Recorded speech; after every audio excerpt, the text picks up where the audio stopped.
그래서 처음에 얘기했죠. 이게 좀 어렵다고. 어렵고 조금 막 지금 나열된 정보들이라서 좀 지루할 수도 있는데요.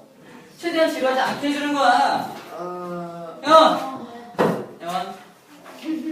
혜원?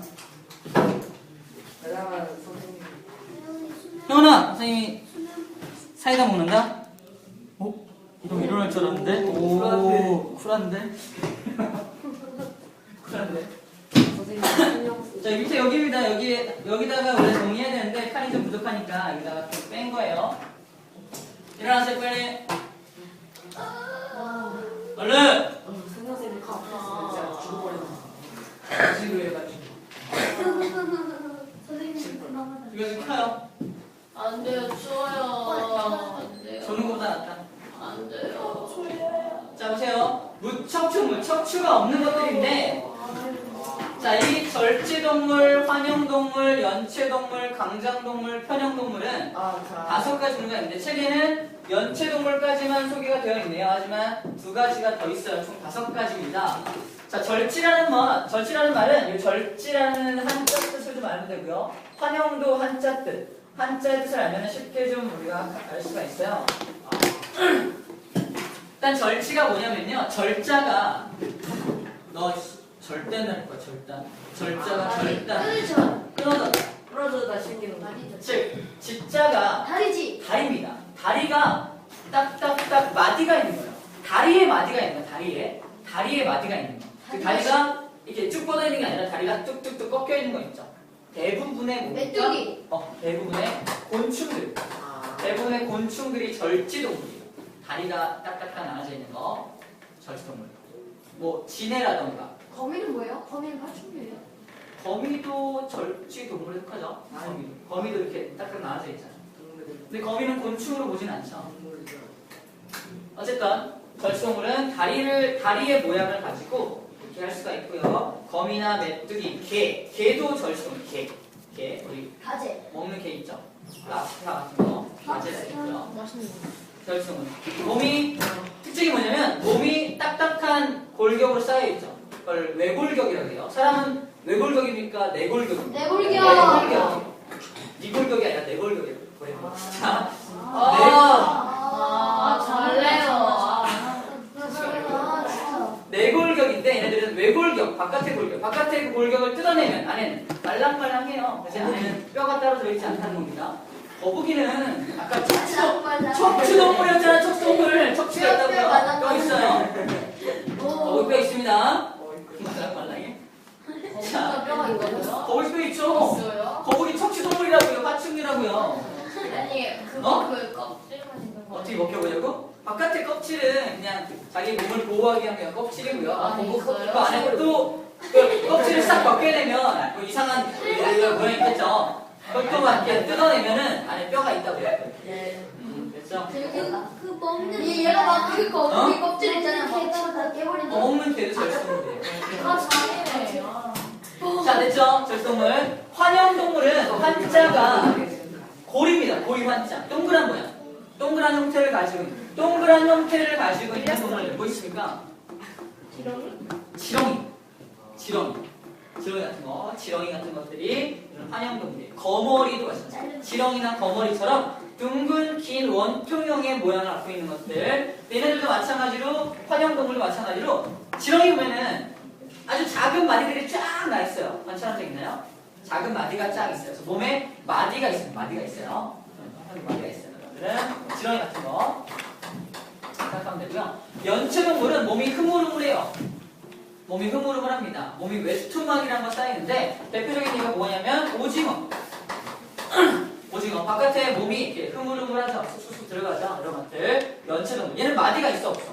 없어요. 몸에 마디가 없어요. 그래서 지렁이도 이렇게 흐물흐물하죠. 하지만은 딱딱딱 조금만 마디가 있고요. 연체동물은 마디가 없이 흐물흐물한 것들. 연체라면 너 연체동물 같아. 이게 무슨 말이에요? 몸이 이렇게 힘이 없고 흐물흐물한 것 같아. 이렇게 말하죠. 연체동물. 오징어라고 말하고요. 강장에 이 장자가 뭐냐면 우리 내장처럼 뻥 뚫려 있는 거. 입에서 항문까지 하나로 뻥 뚫려 있습니다. 강장동물이라고 제일 해요. 간단한 게 팔이. 강장동물. 강장동물에는 뭐 산호나 플라나리아는 편형동물이에요. 편자가 청평하다,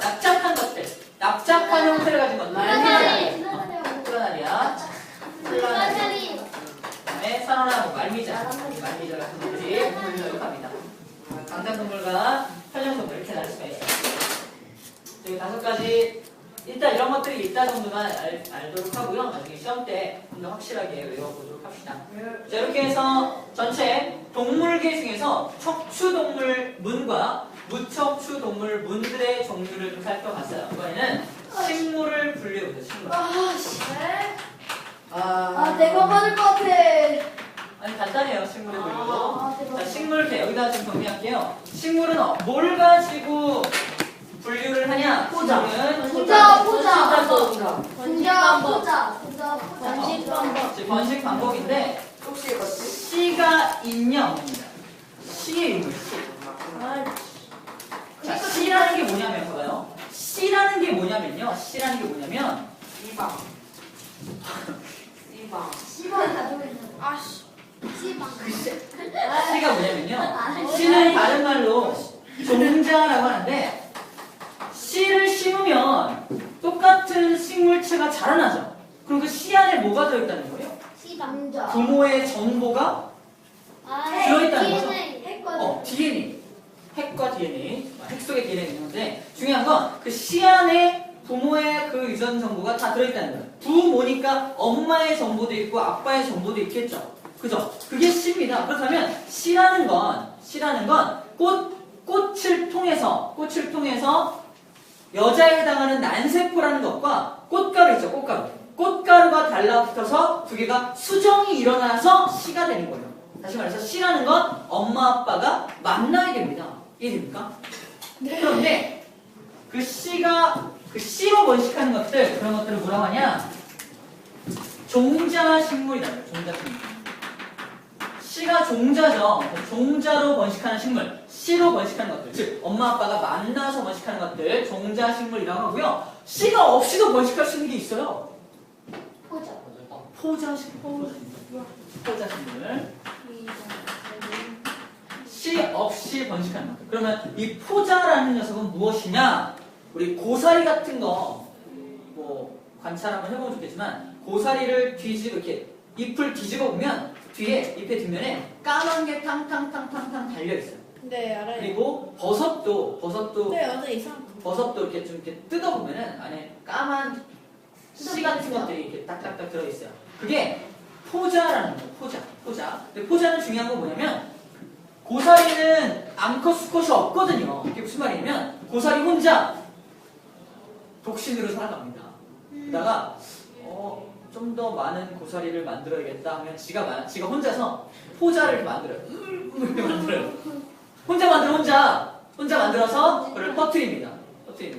거기서 포자가 딱 번식하면 자기와 똑같은 DNA를 가진 고사리가 또 자라나요. 무슨 말인지 이해됩니까? 자, 종자식물과 포자식물의 차이점이 뭐냐면 종자식물은 엄마의 정보와 아빠의 정보를 다 갖고 있기 때문에 여기 내가 엄마가 있어요. 그러면 다시 씨로 번식한 것들은 나랑 약간 형태가 다를 수 있어요. 하지만 포자는 내가 그냥 혼자 만든 거기 때문에 나의 정보를 그대로 갖고 있죠. 완전 쌍둥이에요. 그렇죠? 종자라는 것과 포자라는 것. 누가 더 생명력이 강할까? 종자와 포자 중에. I don't know. 포자가 더 생명력이 강해요. 아, 그래요? 이걸 어떻게 증명할 수 있냐면 고사리가 언제 등장한 생물인지 아는가? 고생대라는 예전에서부터 계속 공룡이 있기 전부터 공룡이 있기 한참 전부터 있었습니다. 고사리가. 근데 지금도 고사리가 있어요. 우리 먹습니다. 그게 무슨 말이냐? 엄청난 빙하기 또 무슨 운석이 떨어져서 불바다가 때문에 그 엄청난 심각한 환경들을 다 이기고 지금까지 살아남아 있는 거죠. 계속 먹고 있는데 포자라는 것이 그만큼 생명력이 강하다는 겁니다. 이해됩니까? 포자가 생명력이 더 강하다라는 거예요. 자, 포자로 번식하는 것들 대표적으로 이끼나 고사리 같은 것들이 포자 식물이고요. 종자 식물은 이제 종자를 만들어서 번식하는 것들인데 종자 식물을 또 두 가지로 나눠야 돼요. 뭐로 나누냐? 종자 식물, 선태 식물과 양치 식물로 나눕니다. 양치식물. 선태식물과 양치식물을 나눠요. 선태와 양치. 잘못 말했다. 소리. 종자식물은 겉씨와 속씨를 오늘 알겠죠. 겉씨식물, 겉씨와 속씨식물. 겉씨식물과 속씨식물. 자, 씨가 있긴 있는데 어디에 위치하냐 이거죠. 자, 그러면 겉씨식물과 속씨식물은 분류 기준이 뭘까요? 겉에 있냐 속에 있냐가 아니라, 자, 씨가 안에 속에 들어있다는 건 어딘가 안에 들어있겠죠. 씨방 안에. 정답. 씨방 안에. 다시 말해서 씨방의 의무입니다. 뭐의 의무라고요? 크게 읽어볼까요? 씨방. 다시 한번 시작. 씨방. 약간 그때 거 다시 한번 시작. 씨방. 루아 다리라고. 다리라고. 씨방이요. 씨방이 뭐냐면 씨가 들어있는 방이죠. 씨가 들어있는 방. 그 씨가 들어있는 방이 있으면 속씨식물, 없으면 겉씨식물이 되는 거예요. 없으면, 씨방이 없으면. 씨방이 없이도 할 수 있다는 거죠. 그리고 속씨식물이 이제 쌍떡잎식물과 외떡잎식물로 분류가 되는 겁니다. 쌍떡잎과 외떡잎의 특징들이 있죠. 그것들은 우리 잘 알고 있죠. 한 가지만 얘기해볼까요, 예원아? 맥도니까 하나의 특징. 어떻게 달라요, 둘이? 맥도님은 한계가 있고요. 뭐가 한계가 있어요? 잎이. 잎이 무슨 잎이? 떡잎이. 떡잎이 한개 있고요. 그냥 잎이. 그럼 외떡잎 식물이 다 자라면서 잎이 하나 딱 달려있습니까? 그거 아니잖아요. 다쭉 떨어져서 그게 진짜. 처음에 씨가 싹을 튀어나올 때 떡잎이 하나밖에 없다는 거예요. 두 번째, 쌍떡잎은 두 개 있죠? 떡잎의 개수가 한 개 또는 두 개다. 혜연아, 또 다른 특징. 쌍떡잎 식물의 뿌리는 고든 뿌리다. 고든 뿌리고, 외떡잎은요? 수염 뿌리요. 수염 뿌리죠? 그럼 고든 뿌리와 수염 뿌리는 어떻게 구별합니까? 수염뿌리는 수염처럼 맞아요. 달려있고요. 작은 뿌리는 뿌리는 하나에다가 그다음에 옆에 이렇게 자라는 거 있어요. 맞습니다. 그림을 좀 그려보면요. 고든 뿌리는 이렇게 큰 뿌리가 있고요. 옆에 잔 뿌리가 이렇게 같이 나 있는 거예요. 수염 뿌리는 이렇게 수염처럼 나 있는 거죠. 자, 그러면 뭐라고 표현하냐? 얘는 수염처럼 생긴 거, 얘는 수염처럼 안 생기고, 이 말로 설명하는 게 아니라 이걸 뭐라고 하냐면요. 이 녀석을 원뿌리라고 해요. 원뿌리. 옆뿌리. 원뿌리. 얘를 곁뿌리입니다. 곁에 있는 뿌리. 원뿌리와 곁뿌리가 뭔지 확실히 구별이 돼야 돼요. 되죠. 원뿌리와 곁뿌리의 구별이 확실히 되는 것이 고든뿌리입니다. 아하, 이런 것들을 고든뿌리라고 합니다. 얘는요, 수염뿌리인데 수염처럼 생긴 거 맞는데 표현할 때 어떻게 하냐? 이 중에 분명히 원뿌리가 있어요. 하지만 구별이 안 돼요. 안 돼요. 아하, 원뿌리, 곁뿌리가 구별이 되지 않는 것을 우리는 수염뿌리라고 하는구나 라고 정의를 다시 한번 생각해 줘야 됩니다. 그냥 일생긴 거요가 아니라 원뿌리, 곁뿌리가 구별이 확실한 거, 확실하지 않은 거라고 이야기를 해줘야 한다는 얘기예요. 이해되죠? 자, 또 하나의 특징. 뭐 해볼까요? 신경. 동물원. 쌍떡잎과 외떡잎의 또 특징. 쌍떡잎은 그만 내리고 외떡잎은 쌍떡잎은 금을 내고 외떡잎은 나란히 내기죠. 잎의 모양이 그물맥 잎이냐 나란히 내 잎이냐 그걸 가지고 쌍떡잎과 외떡잎을 나눌 수가 있죠. 자, 또 뭐가 있습니까? 잘라보면 관다발이 규칙적으로 배열되어 있냐? 불규칙적으로 배열되어 있냐? 이런 것들도 쌍떡잎과 외떡잎의 특징이죠. 초등학교 4학년 때인가? 4학년인가 5년. 5학년 때만 배우니까 그것만 다시 한번 이렇게 상기시켜도 될 것 같아요. 빨리 하고. 이거 딴 것도 나올 거예요? 아니, 다 했어요. 다 했고요. 그렇지네. 자, 이제 종자식물을 살펴봤으니까 이제 포자식물만 살펴보면 끝납니다. 자, 쓸게요. 포자식물. 원래 자리는 여기 자리죠, 이 자리. 포자식물. 포자로 번식하는 식물들도 둘로 나눌 수가 있어요. 첫 번째, 아까 말했던 양치식물과 선태식물, 요 두 종류가 있어요. 책에 나와 있습니다. 옆에 날개에 나와 있는데, 양치식물과 선태식물로 나누는 기준은 뭐냐면요. 관다발의 유무예요. 관다발이 뭡니까? 관다발이요? 실루가. 관. 관다발이 뭐예요? 관. 이렇게 해서 힌트를 주고 있는데 안 들려? 물관과 대관. 채관. 자, 선생님이 꽃을 하나 잡았어. 이게 꽃이에요. 꽃 두 개를, 세 개를 막 뭉칩니다. 그걸 뭐라고 그래요? 꽃 다발. 꽃들을 뭉치기 꽃다발이죠. 물관과 채관을 뭉쳤어. 다발. 관을 다발로 만든 겁니다. 관다발. 다시 말해서 물관과 채관이에요. 관다발이라는 건 물관과 채관입니다. 물관과 채관을 관다발이라고 하는데 이 물관 채관이 없는 게 있대요. 물관 채관 없는 게 있어요. 물관 채관이 있는 게 있고요. 물관 채관이 있는 게 양치식물입니다. 물관 채관이 없는 게 선태식물이에요. 자, 이거는 봐요. 생각해봐.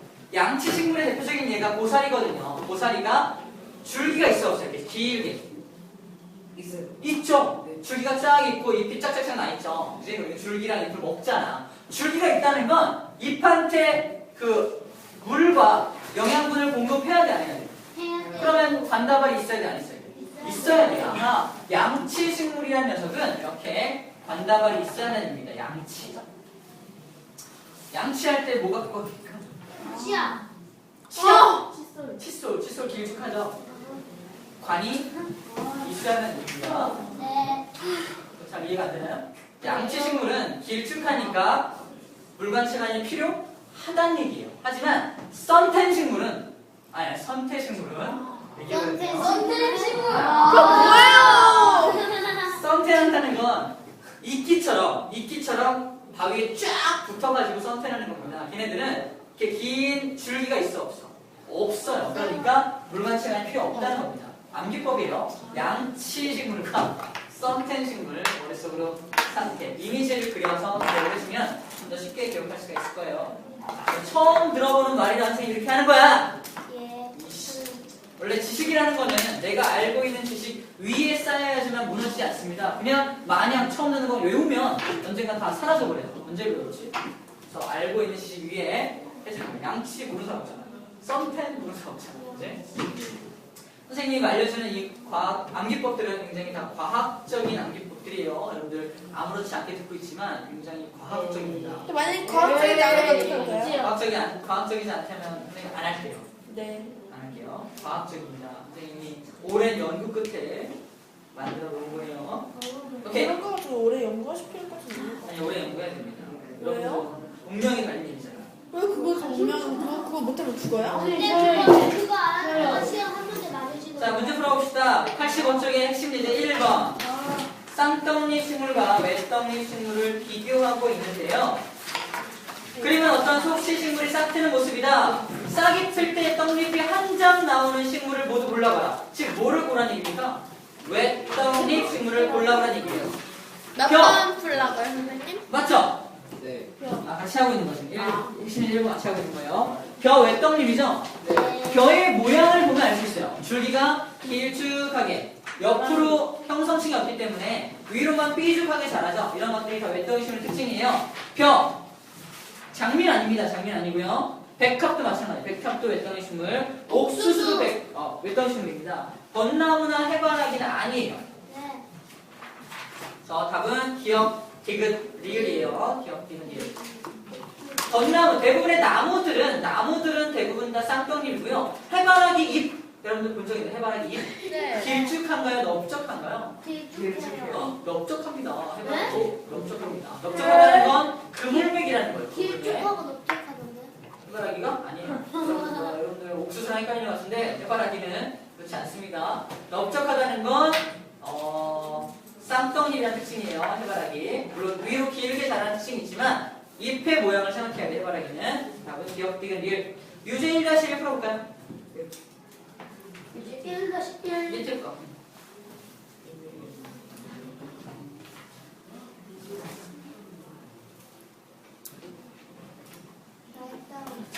답은? 똑같네요. 똑같죠? 오케이, 4번이죠. 꽃잎의 색깔 가지고 구별할 수는 없죠? 오케이, 밑에 동물의 분류 봅시다. 우리 주변에 여러 동물입니다. 첫 번째 나온 녀석은 시커멓죠? 개구리입니다. 써있죠? 두 번째 거미고요. 세 번째 개, 붕어인데 척추가 있는 걸 골라보래요. 개구리, 개, 붕어. 그렇죠. 개구리, 개, 붕어죠. 개가 들어가니까 이상하네요. 개구리, 개, 붕어. 개새끼라고. 3개입니다. 그 다음에 새끼를 낳아 젖을 먹여 키우는 거. 개밖에 없죠? 개밖에 없습니다. 그러니까 이런 걸 모두라 그래서 낚이면 안 된다는 얘기예요. 이번에 모두에서 낚이는 애들 있어. 자, 밑에 유제 2-1번 풀어볼게요. 유자. 양서류. 양서류죠. 체온이 일정하지 않고요. 물속에다가 알을 낳고요. 어릴 때는 이게 결정적인 힌트죠. 어릴 때는 아가미로, 커서는 폐와 피부로 파는 거 양서류죠. 자, 이렇게 해서 생물의 모든 내용이 끝이 났습니다. 동훈이랑 정훈이는 숙제가 뭐냐면 82쪽부터 89쪽까지 82부터 89까지 숙제고요. 나머지는 뒤에 있는 단원 종합 문제까지 풀어야 됩니다. 나머지는 95쪽까지예요. 82부터 95쪽까지 여러분들 풀어가야 돼요. 이거 좋아. 이걸 진짜 사랑해. 문제를 풀고 나서 이제 동물 분류표에 대한 걸 얘기해보도록 할게요. 이게 이거밖에 없을까? 이거요? 자, 오늘 나머지 시간에는요 한 15분 정도 남았는데 5단원을 나가기에는 좀 시간이 좀 그렇고요. 지금 내준 문제를 좀 풀어봅니다. 잠깐 5분만 쉬었다가 지금 내준 문제를 풀어보도록 할게요.